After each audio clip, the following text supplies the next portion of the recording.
আসসালামু আলাইকুম বন্ধুরা, কেমন আছেন আপনারা? তো আজকে আমি চলে আসছি মুর্শিদাবাদে। আর মুর্শিদাবাদে আসছি তো মানে মুর্শিদাবাদে আসছি সেই একটা জায়গায়। তো জায়গাটার নাম আমি আপনাদের বলছি, সেটার নাম বহরমপুর নবাব সিরাজদৌলার বাড়ি।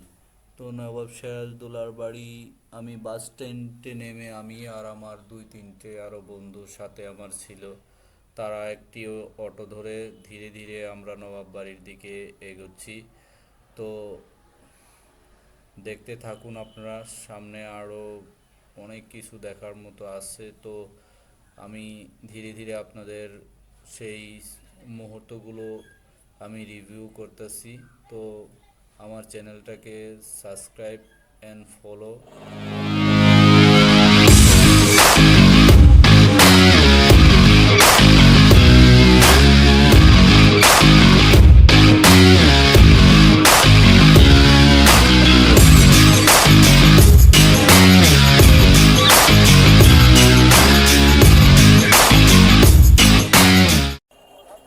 তো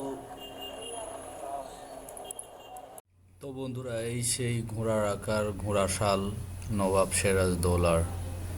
আর এই যে বাড়িটি দেখতে পাচ্ছেন, এই বাড়িটি নবাব সিরাজদৌলার আমলে উনি নিজে শখ করে বানিয়েছিল। আর সেই ঐতিহ্যবাহী ঘোড়ার গাড়ি, এই মুর্শিদাবাদে না আসলে এখন আর ঘোড়ার গাড়ি আর কোথাও চোখে পড়ে না। এই সেই বিলাসবহুল বাড়ি মানে। আর দেখতে দেখতে আমরা চলে আসলাম সেই লালবাগ কেল্লার মানে মেন গেটের আশেপাশে। তো এই সেই মেন গেট, এই গেট দিয়েই আমরা প্রবেশ করব। এই গেটের চারি সাইডে অসংখ্য প্রহরী একটা সময় পাহারা দিত। আর উপরে দেখতেছেন, উপরেও মানে প্রহরী বল্লম তীর তরোয়াল নিয়ে তারা দাঁড়িয়ে থাকতো। কোনো যদি শত্রুপক্ষের লোক এখান দিয়ে আসতো, তারা উপরে থেকে তীর নিক্ষেপ করতো, বল্লম নিক্ষেপ করতো। ওই ছোট একটা ঘর দেখা যাচ্ছে। আর দেখতে দেখতে আমি গেট পার হয়ে ভিতরে আসছি, কিন্তু গেটের পার হওয়ার ভিডিওটা আমি করতে পারিনি, যেহেতু ভিড় অনেকটা বেশি ছিল।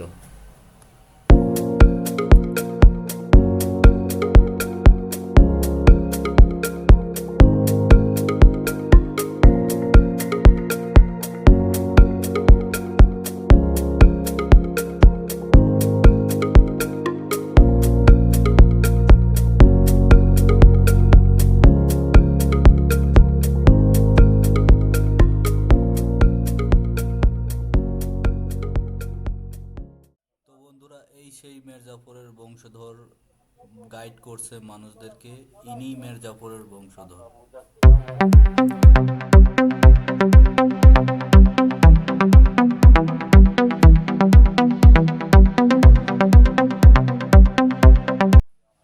এটাই সেই নবাবী, আমরা কামান বলি, সেই কামানটা রাখা আছে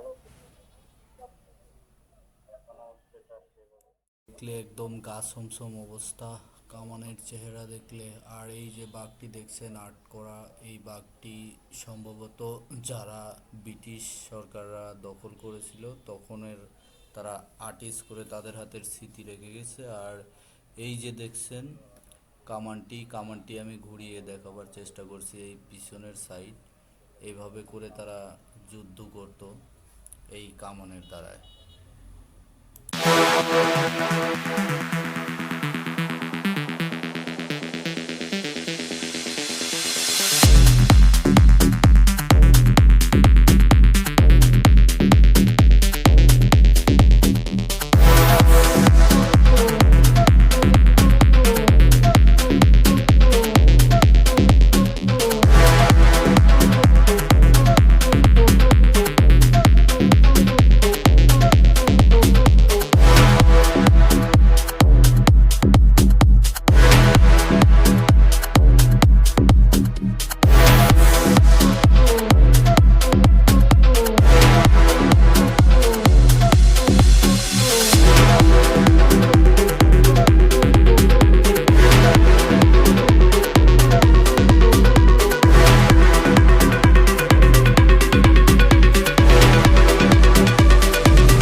চলে আসলাম সেই হাজারদুয়ারি নবাব বাড়ি।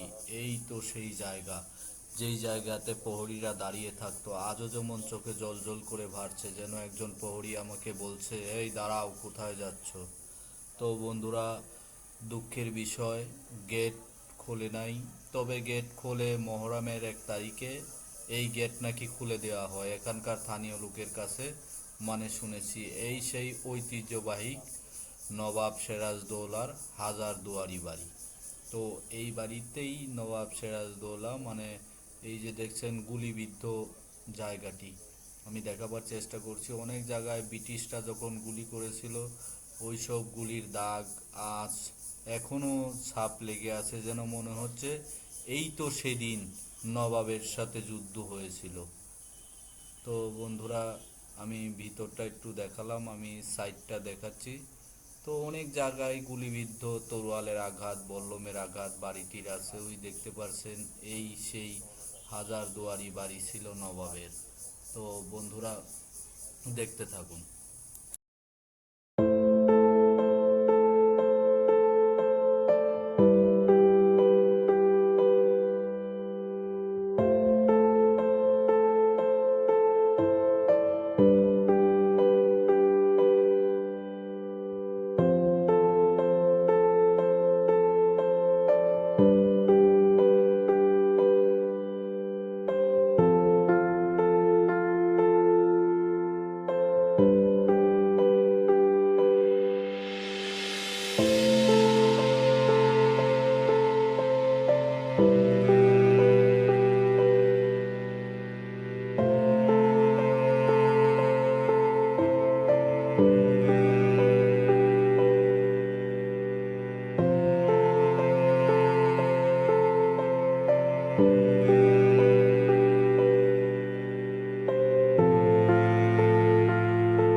আসলাম সেই বাড়িটির গেটে। তো যেই বাড়িতে নবাবের খাওয়া দাওয়া, তারা লাইফ স্টাইল কীভাবে তারা জীবনযাপন করত, তাদের সব কিছু সেখানে। তো দুঃখজনক বিষয়, সেখানে মোবাইল অ্যালাউড ছিল না, তার জন্য আমি ভিতরের রিভিউটা আপনাদের দেখাতে পারিনি। তো আমি এখন নিচ দিয়ে ঢুকেছিলাম, উপর দিয়ে বের হয়ে চলে আসছি। তো বন্ধুরা, কিছু করার নাই, সেখানে মোবাইল নিয়ে ঢোকা নিষেধ ছিল। তারা আমার মোবাইলটি, আমার ক্যামেরাটি হাত থেকে তারা রেখে দিয়েছিল যে ভিতরে মোবাইল ক্যামেরা অ্যালাউ নেই। তো আমি ভিতরটা দেখাতে পারছি না। এই বাইরের রিভিউটা এইরকম, সেই বাইরের লোকটা, মানে এখানে যাবতীয় যা কিছু ছিল, তার শোবার পালঙ্ক, চান্দি খাটের পালঙ্ক ছিল, এবং কি যেই প্লেটে তিনি ভাত খেত, সেই প্লেটটার ভিতরে যদি বিষ দেওয়া হতো, সেই বিষটা পানি হয়ে যেত, বিষে তাকে আক্রান্ত করতে পারতো না। তো ধীরে ধীরে আমি নিচের দিক আসার চেষ্টা করছি। তো সব দেখা ঘোরা হয়ে গেছে, কিন্তু দুঃখের বিষয় যেখানে দেখার মতো জিনিসপত্র আছে, সোনা চাঁদির খাট, সেটাই দেখাতে পারলাম না। তো ধীরে ধীরে আমি গেটের দিক চলে যাচ্ছি বন্ধুরা।